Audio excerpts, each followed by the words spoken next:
Thanks, Bill. No problem. I'm just trying not to get too sweaty. Uh-oh. Hey, everybody.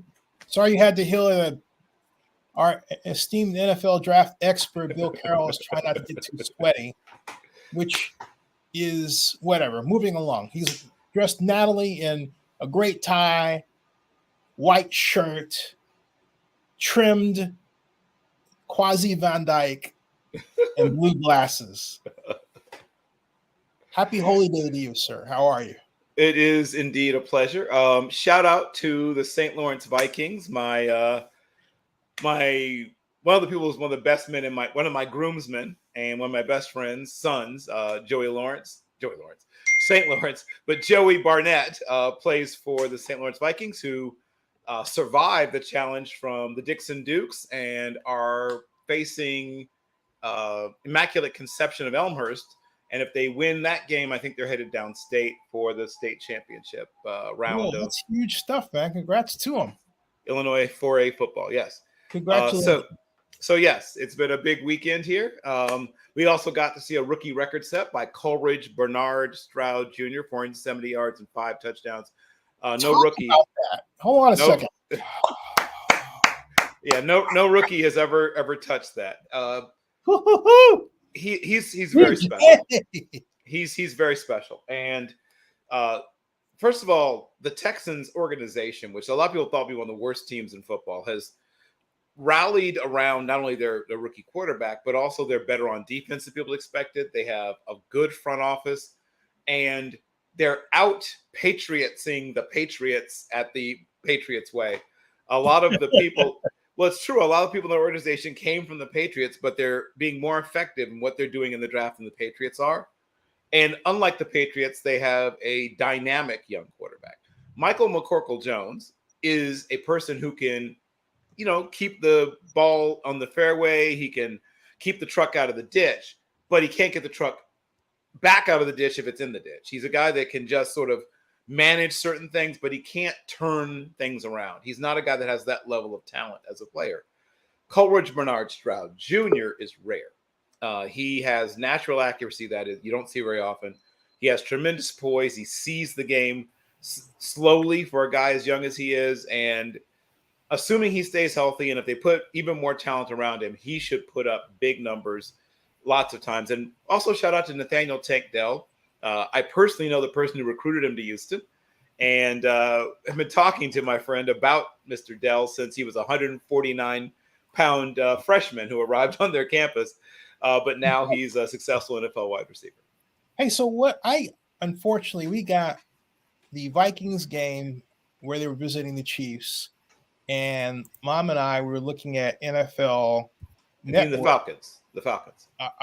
The Falcons game where they were playing the Vikings or hosting the Vikings. We were also watching prior to that the Dolphins against the Chiefs game. Yep. So we don't have the Sunday ticket. Oh, we're thinking about shifting to it. But we missed the Texans game. What was the most incredible? Please, if anybody has a live stream up with me on it back there, shut it off. What was the most incredible with us on it? Because that creates an echo. What was the most incredible play or series of plays or drive in that contest? I mean, it'd be hard to pick one, but the thing that stood out to me. Tell me how. Okay, this is where you can help me. Okay. I went to the bathroom thinking that the Texans lost. Oh, okay. With 44 seconds on the clock. Sure. Yes, it was like near the very end of the game, less than a minute left. Yeah. Yeah, Vinny, and I came back to realize, holy Ficoli, and that's right. So what the heck happened there, man? So the things that stood out to me one, like I said, his poise, his sense of equanimity, even in that situation. He never seemed rattled. He never rushed. He never seemed panicked. The other thing was, remember how you would see that cover 2 hole shot that Aaron Rodgers just made a living off of, right? 17 to 22 yards down the field outside the – It's 17. Right. 17 to 22 yards down the field outside the numbers. It's cover two. Time after time after time. It'd be 3rd and 9, 3rd and 8, 3rd and whatever. Boom. 22 yards, 17 yards. He was killing that same hole shot throw like a guy who's been in the league for 15 years. Yep. He has tremendous timing, tremendous touch, a live arm. He sees it quickly. You don't fool him the same way twice. He has an extremely bright future. He's short of, like I said, some sort of serious injury or something unforeseen. He should be an absolute star in, well, I mean, now basically, but even bigger in the next year or two. So where does this place the coaching progress of DeMeco Ryans? Well, I mean, DeMeco Ryans is a guy who everyone knew would be great when he got his chance, but he's essentially, I won't say he's hands off because he does get involved in everything, but he lets people do their jobs because he feels like if I hired you, I trust you.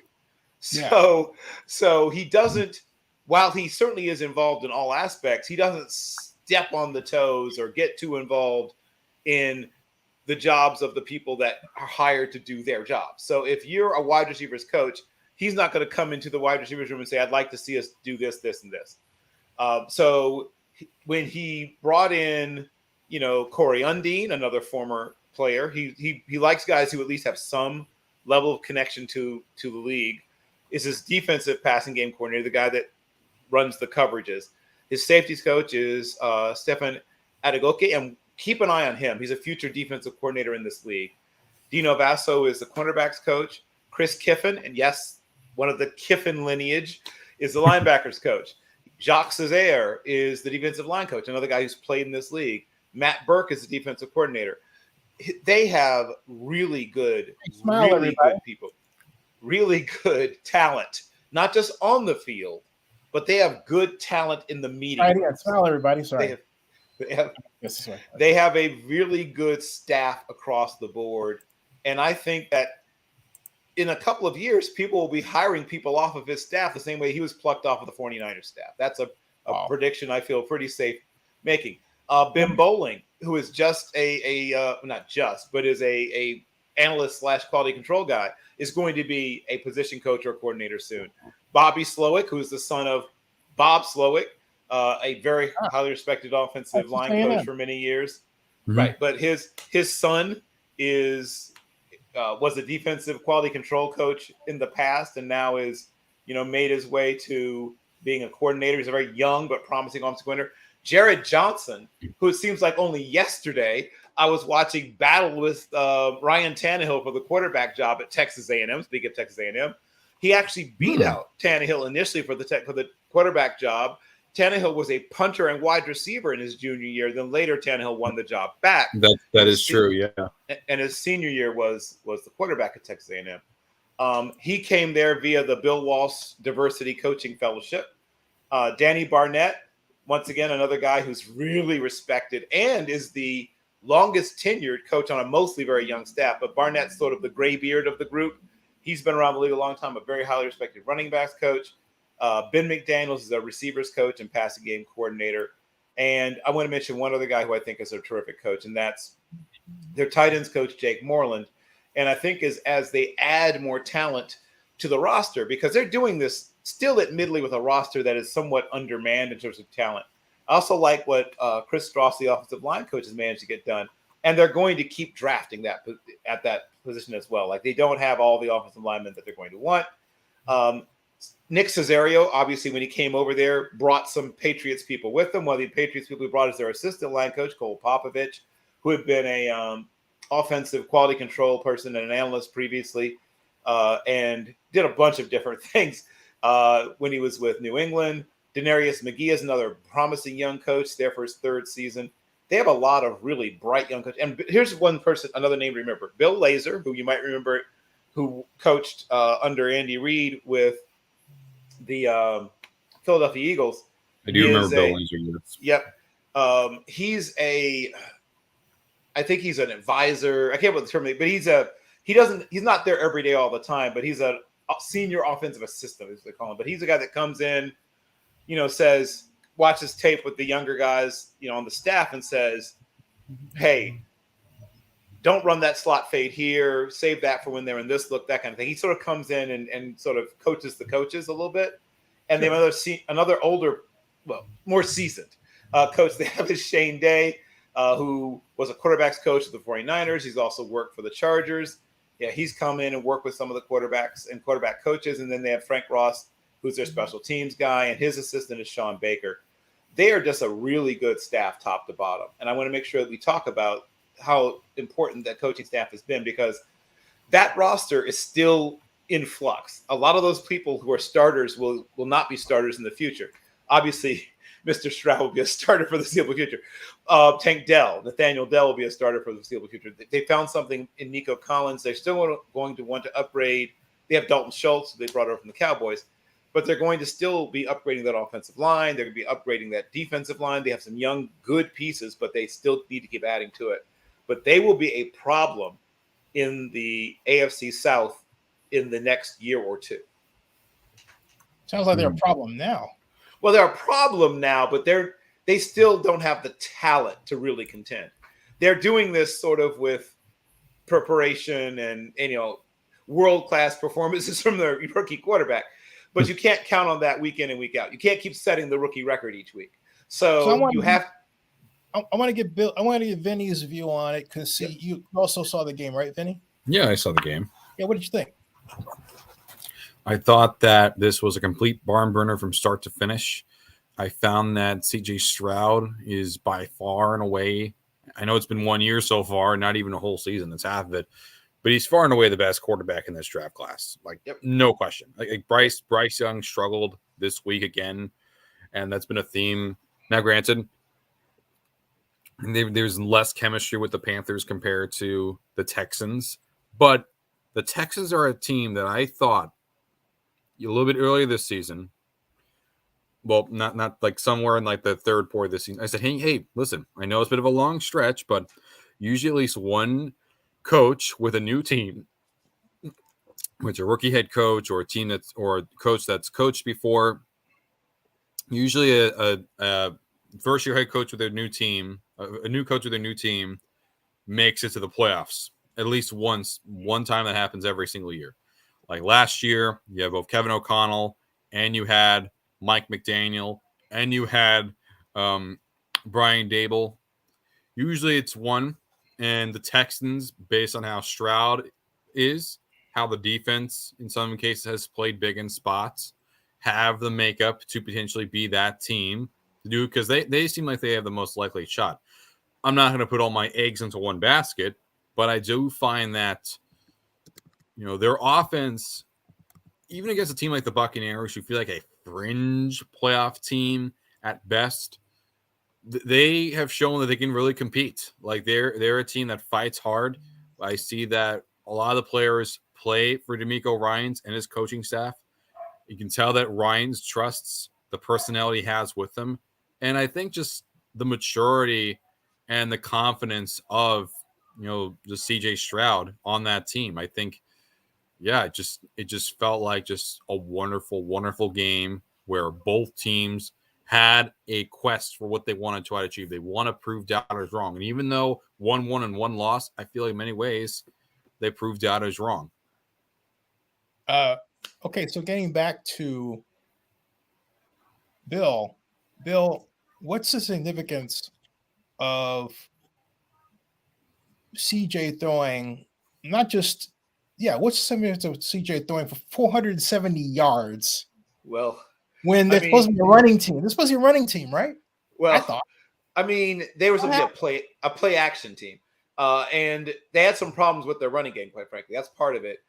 Damian Pierce has had trouble getting going. They never quite became the running team they wanted to be. I still think that's what they would like to be. They would like to be a ball control team, but you have to go with your strengths. Nico Collins is a really, really good receiver. And the emergence of Nathaniel Dell in that slot and sometimes Z role, gives them now a certain amount of balance, because you can't just try to take away Nico Collins. And Nico Collins was a guy that, frankly, was being somewhat overlooked in the past and underused in the past.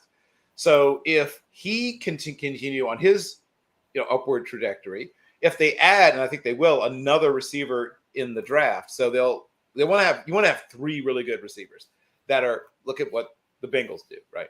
You want to have 3 legitimate receivers that are a problem, that are creating an issue so that somebody has a mismatch. So as of now, they can create mismatches, usually, either scheming something up or, Nico Collins is a big guy. He's 6'3 and a half and about 214 pounds and can run. So he can just sometimes physically beat people. And Nathaniel Dell, though he's obviously one of the smaller receivers in the league, extremely quick, very tough for his size, tremendous route runner. And he loses people just through his change of direction. He's only 4.49 in a straight line. I say only. I mean, that's fast. But where he really stands out is his ability to change direction. The advantage of being so small and so light is it's very easy to change direction.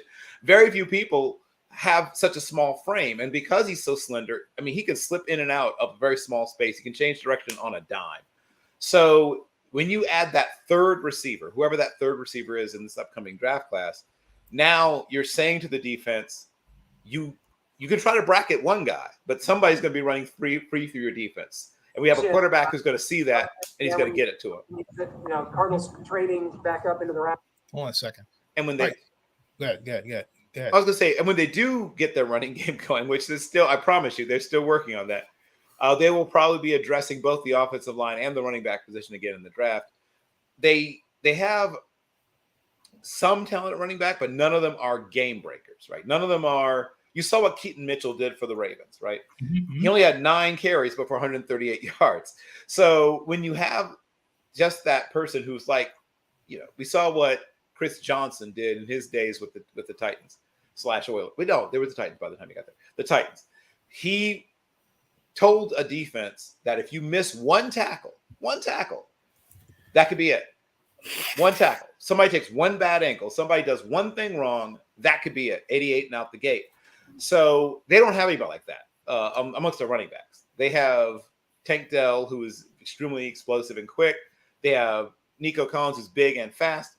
If they can get a running back who also is a threat in the passing game and is a potential, person that could take the ball to the house on a little angle route where somebody takes a bad angle or a little screen or anything like that, now you have the offense you want. Now you have a running attack to go with it. They're going to need to improve their center guard, that triangle, the center guard triangle. They've spent money at tackle. Some of it has worked out, some of it hasn't.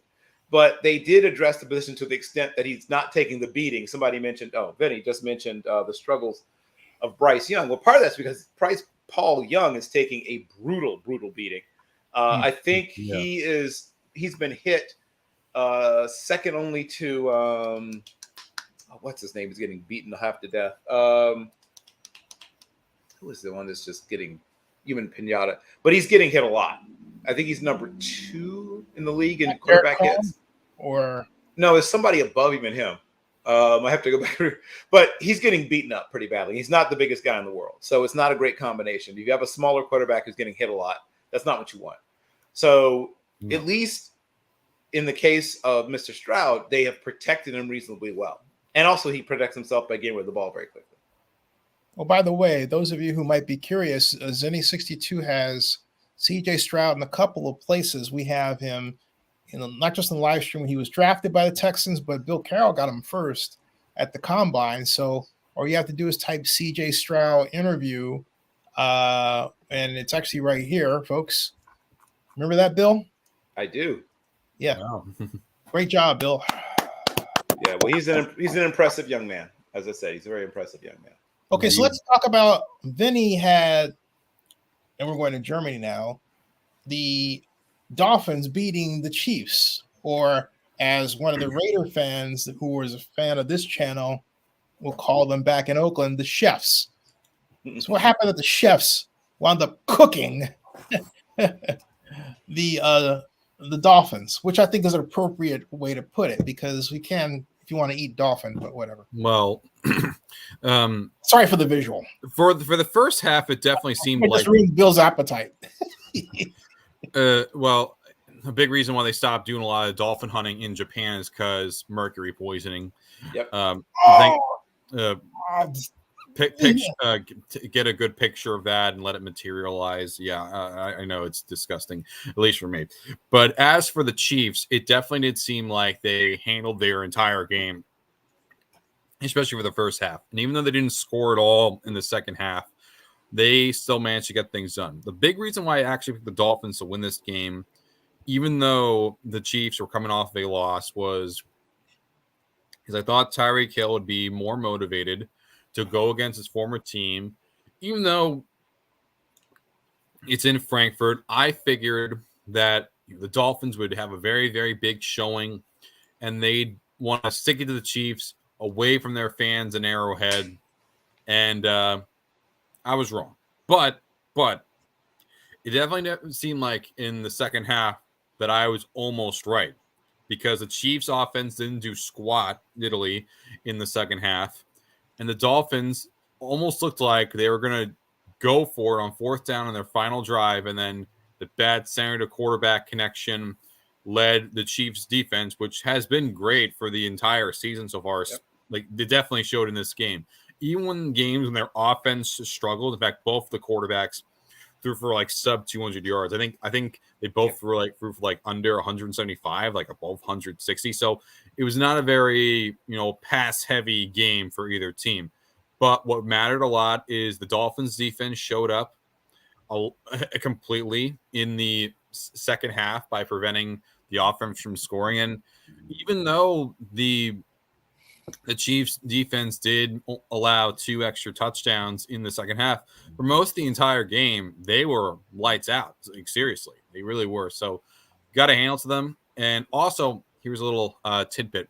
I want to mention this for the international games as someone who follows these games very closely, and Bill especially knows how much I love them. Yep.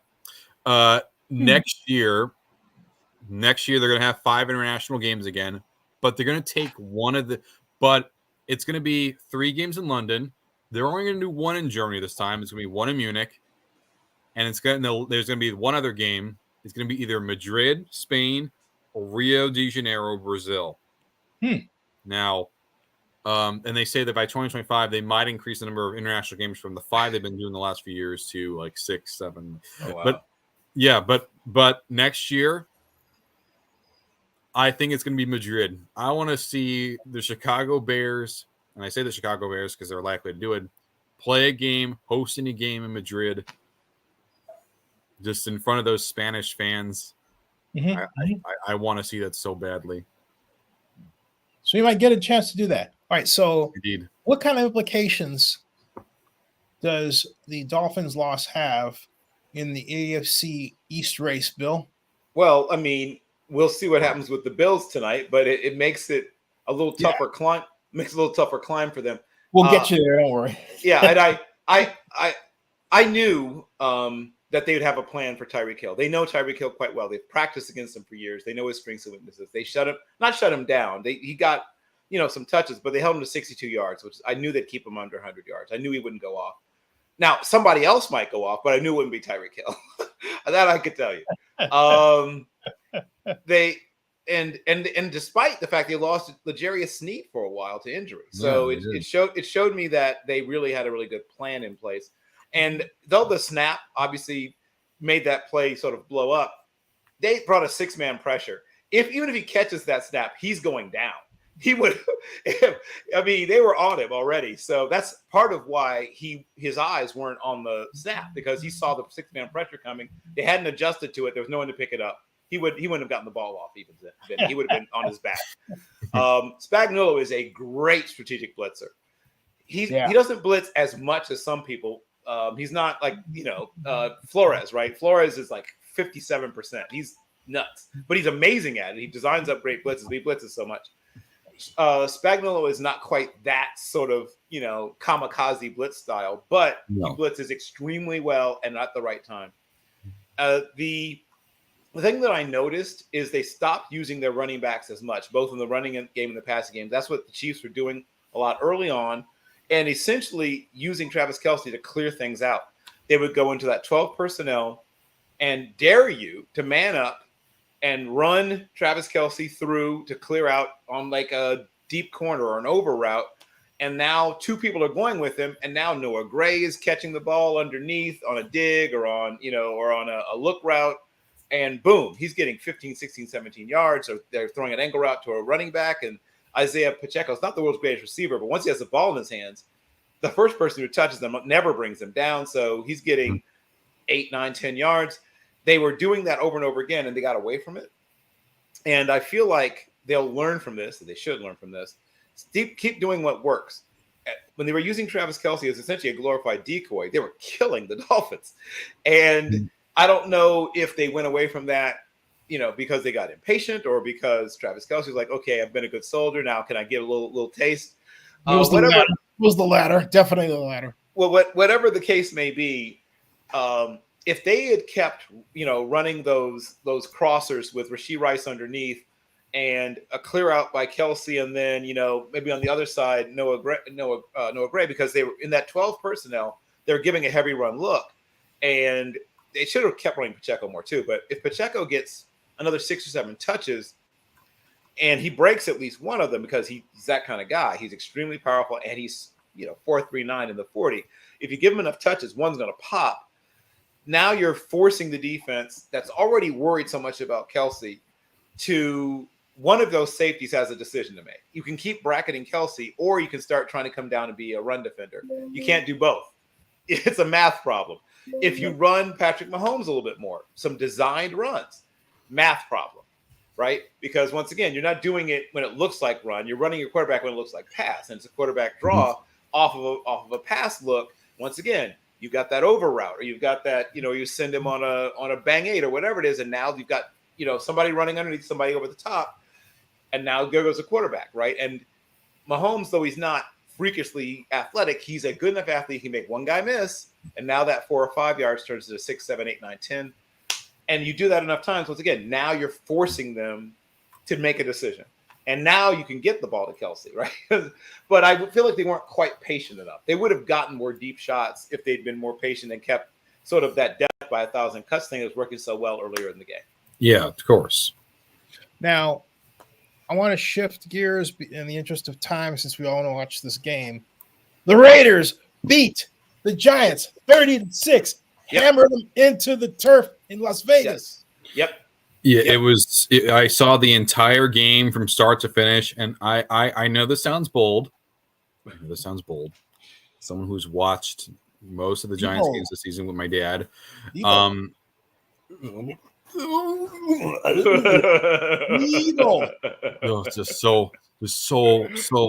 So bad. Honestly, they've won 2 games this year, and the 2 wins was against a 1-win Cardinals team that didn't really try in the second half, and the other win was against a Commanders team that didn't score, that struggled to score, and the Giants didn't score at all in the second half. And looking at this Giants team from this week to last week, they get back Daniel Jones after they put Tyrod Taylor on IR. So we got back our starter, who we gave this 4-year contract, and he probably more likely than not tore out his ACL. Right. Yeah. Gosh. Yep. It's gone. Just gone. You completely just, as if your hopes didn't already eviscerate before you after they didn't score a single point in the first game of the season. It probably should have then. So without Danny Dimes, without Tyrod, time to go back to Tommy DeVito. I didn't think I'd see Tommy DeVito again this season, but but hey, we have Tommy DeVito again. He's probably going to start for the rest of the year. Oh boy, him or here's a blast from the past, Matt Barkley. Yes, that's right. Matt Barkley is on the Giants roster via their practice squad. Right. Now here's the good news. Matt Barkley at least will know what the defense is doing. And the ball will come out. He's not going to be dynamic. He's not going to, make wow throws. And that's, he was a person that some people said was going to be like one of the first picks in the draft. He went in the 4th round because scouts don't care about your All-American accolades or, what people think. They want to see what you can do. And he just doesn't have the ability to throw the ball with the kind of zip on it that you need to make certain throws. We talked about that hole shot that cover two hole shot or some of those deep comeback routes. He just can't get the ball there.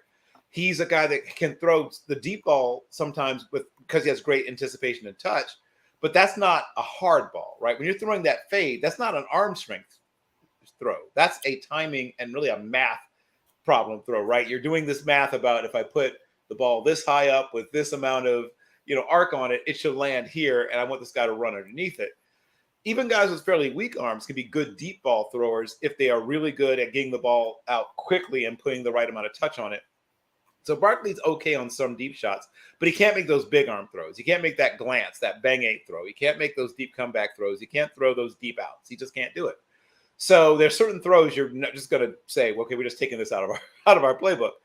But he is a smart guy. He's really great in terms of teaching young quarterbacks. Unfortunately, Tommy DeVito is not really the best pupil to work with, but Matt Barkley, once again, he's not going to crash the car. If the car is in the ditch, he can't get it out. Once again, not enough oomph in his engine to do that. Yeah. But he can keep the car on the road. He won't embarrass you, which we cannot say about Tommy DeVito. He will not embarrass you. Tommy DeVito is, oh my God, he is. I'm okay. I don't want to crap on the kid. It is very. I know some people get upset with how some players are like, and say without any real thought, contract the league because they don't. My mom's going to. All right. You're talking about the Giants. Okay, let's talk about the Raiders. Kicked their butt. The Raiders, after suffering under 3 years of an oppressive regime, 2 years, excuse me. Yes, 2 years. More like 1.5 years. Oppressive. It was too long because I thought it was a lousy idea, and there's nothing wrong with the Raider way. There's nothing wrong with pride and poise. There's nothing wrong with commitment to excellence. There's nothing wrong with the passing game as originally designed by Sil Gilman, borrowed by Al Davis, with a sprinkling in of his different innovative ideas. Right. There's nothing wrong with the Raider way. And yet, Mark, in a flight of fancy, due to something that happened in Las Vegas, caused him to think what I don't know, caused him to think that, hey, you know what? I'm going to use the Patriot way because, well, my dad's way isn't working. Well, quite obviously, it was the case that the Raider way had been discarded, but the guy that Mark got to put in the Patriot way always thought the Patriot way was better than the Raider way, which is really what Mark wanted, until Mark realized through somebody else it was being articulated. If no one knows the story by now, it goes like this to make a long story short. Josh McDaniels got after the now head coach of the Raiders, Anthony. Drum roll, please. Da, da, da, da, da.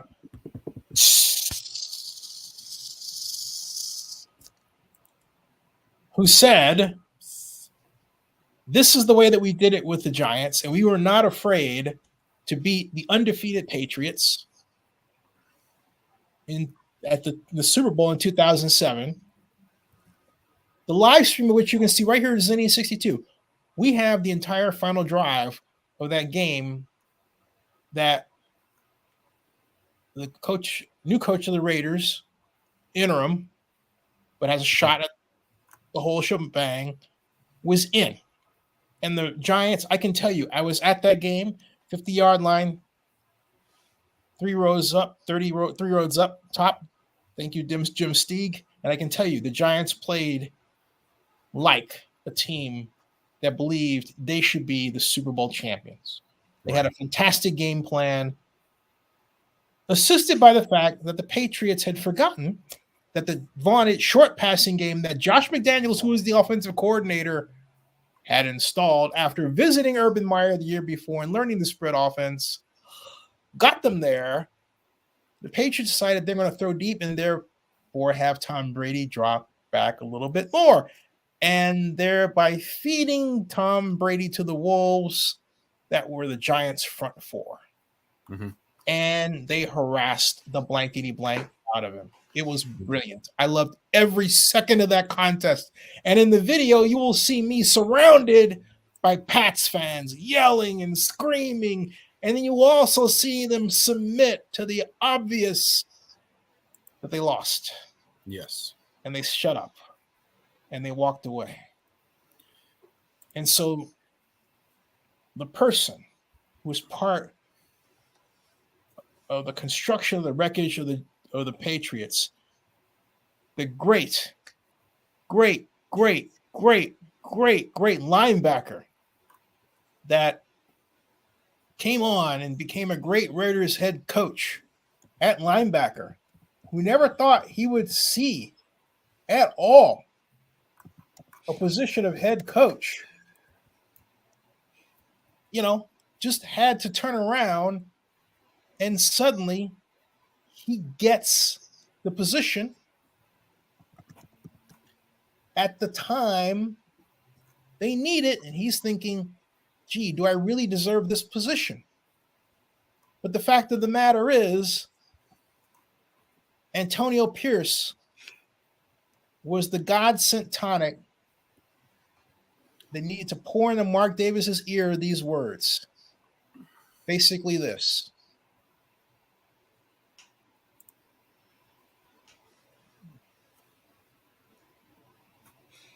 We beat the Patriots. Only to trigger Coach McDaniels into saying, don't ever say that again.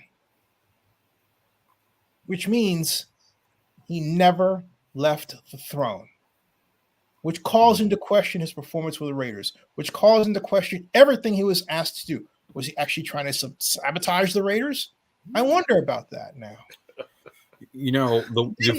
Hold on, I'm not done yet, sir. I have spent a generation growing up with great Raider players like Otis Sistrunk, who was at our house in 1975. Wow. Who befriended my mom. Cool. I met Lou Herber on a plane when I was 16 years old. He was one of the great Raiders coaches and draft scouts. Phil Villapiano just followed me yesterday, the great Raider linebacker. Really? He followed you on Twitter? Nice. Phil's mad at me. That's another story. Ray Chester, great friend of mine. Chester, okay. Nice. All these folks that born too early should know about, they are there. Raider lore is at Zenny62, and I'm telling you right now, the Raiders are back. And on top of that, I'm telling you this: the Raiders are going to the Super Bowl. They're going to wind up playing the Super Bowl right there in Allegiant Stadium. That's right. Well, they're going to be everybody. Our Raider Nation is going to come from everywhere. It'll be a great reuniting of the throne. And Mark would have been realized as a genius. But, all that, and I'm not kidding you, I do believe that now. The Raiders were transformed because he said, Antonio, he said, look, we can beat anybody. Mm-hmm. And they played like it. They played like they were waiting to exhale, if anyone knows that movie. Of course. And they did. And they exhaled all over the Giants. The book. Not only that, I should mention, we also had some legends, true, real, legit Raiders legends there. Yeah, Kenny King by the torch. You had Jim Plunkett sitting there. You had Fred Biletnikoff sitting there. You had Dave Casper, the ghost, sitting there. You had Ted Hendricks. Hey, who had on my 401k? Chet Hendricks, the greatest Guatemalan born. The greatest family. I'm like, this is family. I could see the energy. I could see the old Raider way coming back. It's so great to see. It felt great watching, in terms of a Raiders perspective. Obviously, from a Giant perspective, it was terrible. But from a Raiders perspective, I got that. Considering where they were just last week alone, there's just such a different aura for this team. This feels like a completely different team. They're actually throwing the ball to Devontae Adams. Wow, what a novel concept. Shockers. Oh my God. They're actually, they're actually performing even better on defense. I know the Giants' offensive line isn't great, but man, they're getting to the quarterback at every single snap. It's like, let's put these things in proper perspective, okay? Well, O'Connell, Aiden he had a decent game, but look, let's put it this way: 16 of 25, 209, no touchdowns, no interceptions. He gets a passer rating of 90.3. With all that said, guess what? A lot better than last week and anything we got from Mr. Garoppolo, isn't it? Oh, definitely better. Gronesville, right? Gronesville. Yeah, absolutely. Like Gronesville. And then Josh Jacobs, 98 yards. Okay. Yeah. Well, they use him too. Wow. It's a running back that led the league in rushing. They're using the guy that actually led the league in rushing. Absolutely. Oh my God. Yeah. This is brand new material. I've never seen this before. Shocker. Yeah. Right. Yeah. The real test will come, and I do hope that they give Anthony Champ Kelly, the interim GM, the chance to put his stamp on the upcoming draft. The real test of if indeed, as you said, the Raider way is returning is if they start drafting well again. Because when the Raiders, I don't want to depress you, I'm not here to rain on the parade, but here's the last 5 Raiders drafts. The last 5 Raiders drafts in the first round in 2009, Cleveland Farrell, who of course is off the team. Josh Jacobs, there you go. They hit on that one. Jonathan Abram off the team. Trevon Mullen, okay, less said about him the better. Then Max Crosby, there you go. So they hit on stud. Right, an absolute stud, terrific player. Younger brother of Miles Crosby, who was a successful male model, but actually Miles, despite the fact that he's not a football player, was actually the higher. I'll say it for you. Henry Ruggs is in jail. Right. Well, that comes later. But Miles was a 3-star and Max was a 1-star or 0, depending which system you go by coming out of school. But Max has done an amazing job of turning himself into a terrific football player. And then we have Isaiah Johnson off the team. Foster Moreau at least is still on the team. Right. Hunter Renfrow is back from witness protection, but he was a terrific pick. They got him in the 5th round, and then Quentin Bell, who's not on the team anymore. Then the next year, you just answered what happened in the first round. Then the second pick they had in the first round, Damon Arnett off the team and possibly even out of football. Yeah, like the gun issue, man, he ooh. And he wasn't. And when you forget that, when he was playing, he wasn't good. Lynn Bowden Jr. Didn't work out. Byron Edwards, not so hot. Tanner Muse, at least, is still in the league. So I'll give you a C+ for that one. John Simpson didn't work out. Here we go. They hit with Amik Robinson with their last pick in the 4th round. He's still on the team and he's playing well. He had the best for last. Right. He made a couple of good plays today. Okay, 2021, Alex Leatherwood. Then, that was, you know what? Stop right there. Alex Leatherwood was a victim of Josh McDaniels' lousy coaching, putting him in the wrong technique, then making fun of him. The biggest criticism I had of McDaniels was how, and I made a video about this, he would have the Raiders retreating and pass blocking, literally collapsing their own pass pocket around the quarterback and harassing the quarterback rather than a style of pass blocking where they use their arms and hit the chest and they anchor themselves better about the legs. We were getting killed with a McDaniel style of pass blocking.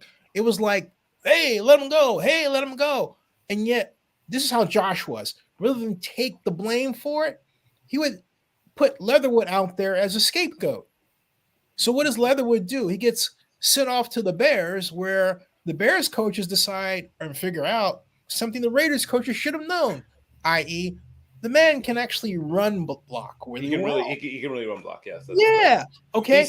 Still kind of a mixed bag as a pass blocker, but you're right. He's grown But as he's a run still in blocker. the league, and he's getting the Well, money that he's due, I right? will say for Alex Leatherwood in particular. Hold on a second. I'm not done with this man because Alex Leatherwood is the linchpin example of how, rather than admit his own failures, Josh McDaniels would scapegoat his players, put them in bad situations, not admit to it, and then get rid of them. Well, I'm done about it. Okay, go ahead. What are you going to say? I'm saying that in particular, and you're right. He is the absolute linchpin because the Raiders, with entering not even in his second year yet, they decided to just put him on waivers. Right. On his, not even on his second year of his rookie scale contract. I understand maybe it didn't work out for you, but he's still just entering his second year. Right. You're getting rid of him that early, a first round pick. That's just foolish. And like, he had trade value. They could have gotten something, but stupid. Then Trayvon Moreg, he's had some flashes, but has not been consistently good. Malcolm Kuntz, I would say, has been a good, solid contributor. They hit, in my opinion, with their second, third round pick, Devon Diablo, who has been maybe their most athletic of the linebacking group. And he's played some, sort of that hybrid position where he's sort of half safety, half line, overhang defender. There's a lot of different names for it, star, whatever term you want to use. Tyree Gillespie, didn't exactly deliver with that one. Nate Hobbs, however, has come through. He's been a solid pick. Jimmy Morrissey has been a depth player, and you get him that late. I'm not gonna call that a miss. But you get a depth player that late. Then the next year, 2022, Dylan Parham, jury is still out. Zamir White, he's part of the running back rotation. He's not. I don't think he's ever been more than a rotational player. Neil Farrell has once again a rotational player, not bad. Matthew Butler has been a contributor in places. Thayer Mumford, once again, a depth player. And then Britton Brown, I don't think is on the team anymore. Or if he is, he must be on the practice squad. He's on IR. He's on IR. Okay, he's on IR. Yeah. And then this past year, Tyree Wilson has not really panned out so far, but he's just a rookie. Michael Mayer has not done a lot, but once again, just a rookie. Byron Young has played some in rotation, has made a few plays. Trey Tucker showed up, had a couple of big plays today, in fact. Yeah, I really like their first fourth round pick, Jacorian Bennett, who I think is going to at some point full time be probably their nickel defender full time, their nickel back. Agent Zero. Yep, I like him a great deal. And we saw Aiden O'Connell, right? And whether he's the quarterback of the future or a high level backup, getting him where you got him, I'm going to call that a win. Christopher Smith, the jury is still out on him.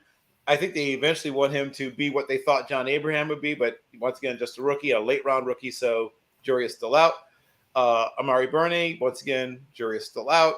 I've seen Nestor Jade Severa make some plays. He's been in the defensive tackle interior rotation and has made a few plays. He's good against the run. Doesn't give you a lot as a pass guy, but he can push the pocket a little bit. But I've seen him play some. So this is probably one of their better drafts so far. Now, it looks like they may have missed on their first rounder, which sort of brings it down, and Michael Mayer hasn't done much. But I would say in the third, fourth, and even the seventh, they at least have guys who are contributing already, which you cannot say about some of their previous drafts. So if they can start hitting on their early round picks, which has not been something that's happened recently, they have consistently missed in the first couple of rounds, and that's not ideal, obviously. That has to change if this team is going to do what Zinni said and start playing in the Super Bowl again. Right.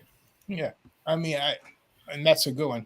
So let's close that one, folks, because we got this game that's starting. Start Ed. And yes, Start Ed. And I'd like to see and go down and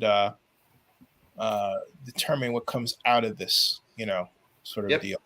All right. It's a big game. It is. Thank you all very much, folks. Mm-hmm. And remember, subscribe to Zenny62. Bookmark ZennyReport.com and spread this video around. Like and subscribe. And like and subscribe, yes. Invest too. We like money. Don't go anywhere, guys. I'll end the stream.